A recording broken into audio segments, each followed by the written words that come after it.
Ես վերջերս ՄԱԿ-ի գլխավոր ասամբլեայի 80-րդ նստաշրջանի ամբիոնից նույնպես ստիպված եղա անդրադառնալ այս խնդրին, որովհետև տեսեք, ես ասում եմ, որ խաղաղությունը խնամք է պահանջում։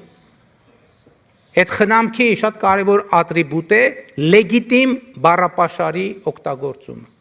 Լեգիտիմ համաձայնեցված բառապաշարի օգտագործումը։ Ես ՄԱԿ-ի ամբիոնից ելույթ ունեցա եւ արձանագրեցի, ընդ որում նույնը կարող եմ ասել այսօրվա ելույթի մասին եւ արձանագրեցի, որ իմ ելույթի մեջ չկա մի բառ, մի արտահայտություն,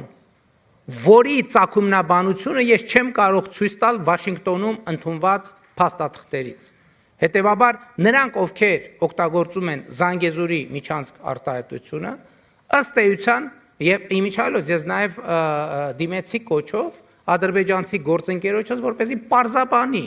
ինչ նկատի ունի Զանգեզուրի միջանցք ասելով։ Որտեղ է Զանգեզուրի միջանցքը։ Քարտեզի վրա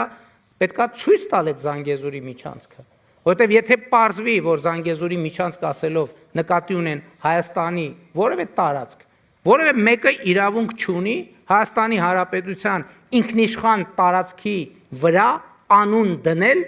որը ընդունված չէ Հայաստանի Հանրապետության կողմից։